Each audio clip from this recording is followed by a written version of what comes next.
Hey guys, this is Derek here from Pacific Coast Auto here in Japan, and we're taking a look at probably what is my car of the year at this point.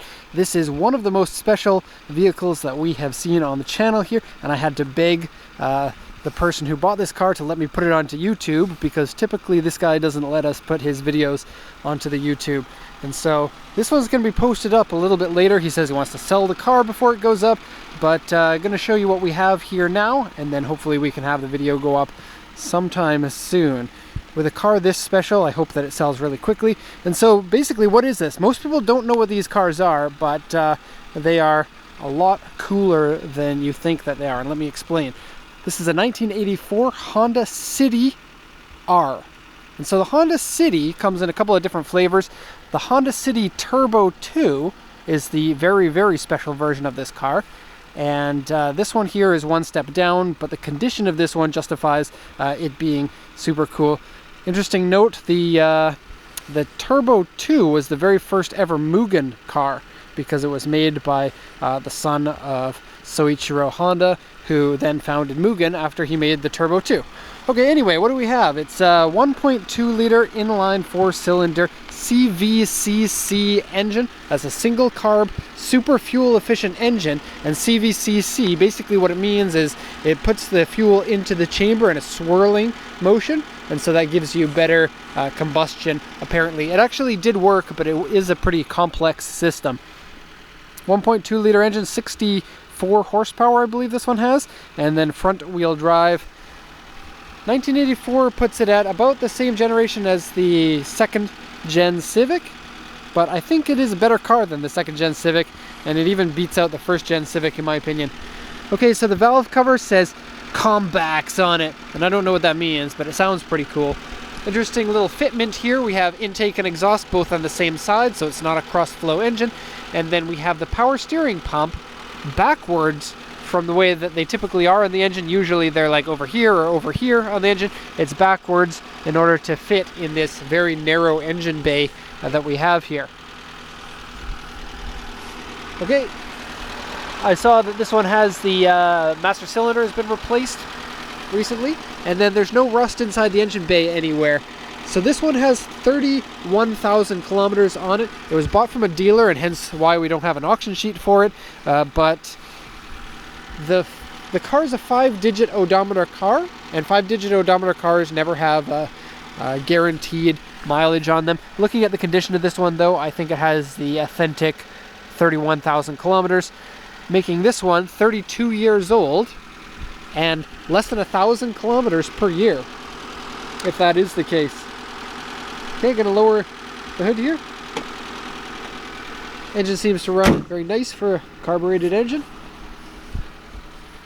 The Turbo got the nickname Bulldog because it's, I guess, small and ferocious looking. But I think that you would call this car cute more than anything. I guess it depends on your taste of cars, but something like this really appeals to me. Something quirky and something special. The back has something really special, I'm going to say in just a little bit. Looks like we're getting a little bit of excess smoke coming out of the engine. I will go take it for a little test drive, but it's very humid today, and we had a lot of water inside the exhaust, and so that should be pretty normal. Certainly doesn't smell of coolant, and the coolant checks out fine, the oil checks out fine, doesn't look like any blown head gasket or anything like that. Okay, so we have some period correct aftermarket wheels on there, very cool. These cars look pretty stellar with the Mugen wheels.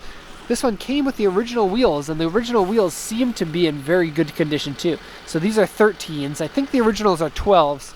I have them in the back of the car here. Let's see if I can show you what the design looks like. Come on, bag. Get off of my wheel. So winter tires on the original ones. And so a cool design there, I think. And they are an alloy wheel. So very cool, say Honda there. Okay, put that away. Go back to the car. The round headlights with the fog lights looks really great. The front face has the offset Honda badge. Very cool and very 80s like. It is kind of a tall boy design. kind of a similar design to the Honda Fit. And interestingly, this is where the Honda Fit came from. The Fit used to be a trim level of the Honda City. And so I guess this is the first generation Honda Fit. Kind of cool when you look at it that way. The doors are humongous. They're giant. But before I show you that, I'm going to show you this. So, this is the trunk. And the special thing about these is when you bought these from the factory, you can get them with an optional motorcycle that fits in the back. And I'm not joking about that. The back here actually fits a little mini motorcycle. I guess some people know about it. A lot of people don't know about it. It's called a Moto Compo, and it's a fold-up style suitcase kind of motorcycle. Weighs 45 kilograms. You pop it out, fold up the handlebars, and you go take it for a drive after you park this car somewhere. This one here folds up. This is still in good condition. No damage to that. And aluminum braces in it. Kind of cool for the era. There's where your Moto Compo goes. And it has tie-down straps that go here and here for the Moto Compo. This one has the tie-down straps not installed or removed. It looks like this one here on this side broke. You see there's a screw in there. I don't know if that's where it goes. No rust inside here. Really no rust anywhere on it except for a little bit by the window here. Let me show you. Right there. See that? And very cool 80s slats in the back. Also in good condition. This looks like something that would crack and break. In fact, the whole car looks like it was stored in a museum for a long time. Like, look at the black plastic here, or the gray plastic. That is in basically perfect condition.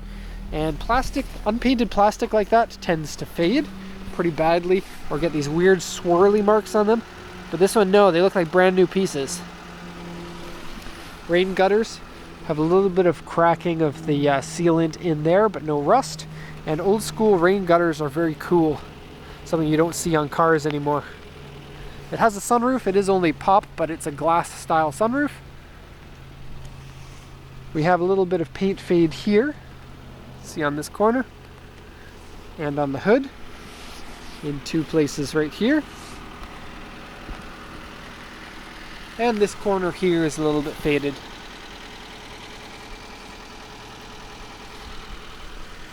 Okay, so let's go inside now. And I'm going to show you again. Look at how big that opening is. You can fit sumo wrestlers in there. And I guess back in 1984, sumo was really popular, and so maybe the wrestlers would drive in these cars. So these are seat covers, but the seats underneath don't have any rips. It looks like the seat covers were put on in order to preserve the seats. Very good idea. And the back has the same thing. And they have matching fabric front and rear seats, which is a gray, two-tone gray with red stripes. It's a very nice looking fabric. Let's show you a little peek here.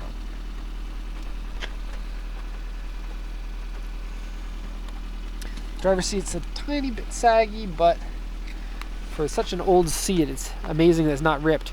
Steering wheel is the original one, but has been rewrapped with some kind of tacky leatherish thing. Mystery switch here. On and off. Don't know what it does.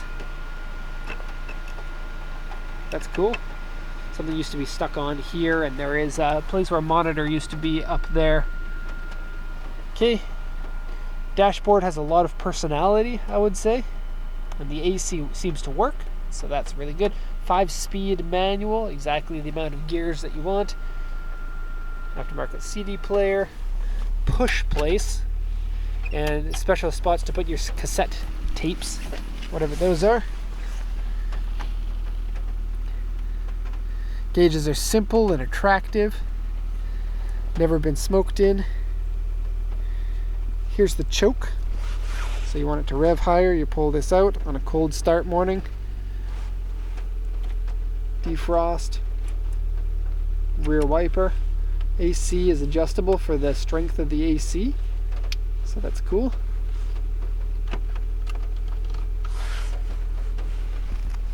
Cigarette lighter, never been used. Original, real version of the cigarette lighter. Amazing. Little tray to put stuff. door card area for putting cans, like Japanese size cans. This one's the size of the Japanese can coffee, and here's your 355 ml can or 12 ounce can. No power steering in it, but that's okay because it's so light. I literally took it out of the lot over there and did not notice that it had no power steering until I stopped. Headliner is damaged. Really the only problem with the whole car. Take a look. I'm only going to do this briefly too because there's now water on the lens. Ugh. And the sunroof has this weird little shade piece that pops up. Like it has a spring in it that when the sunroof pops up, that shade piece pops up. I guess to direct no air into the cabin where it pops in. I don't really know the effectiveness of that, but Honda thought about everything by the looks of it. Okay, back seats here have super folding. So this one here folds completely flat onto this, and then the whole thing folds again into the footwell here to give you plenty of room in the back. I guess kind of similar to today's Honda Fit in that respect. Okay, crank style windows. And then if you look carefully at all of the gaskets, they all look soft and not cracked and in good condition everywhere. And so when you're looking at classic cars, especially older ones that may be harder to find parts for, that sort of thing is really important. Okay, so overall, I can't really think of very many cars that I like better than this. It is an economy car, but one from 30 years ago that they don't exist in this condition anymore. And so this is a super lucky and super cool car with unique styling and something that nobody else on the road is going to have, or even near as close to as nice of condition as this. So I hope you enjoyed this video, and have a nice day.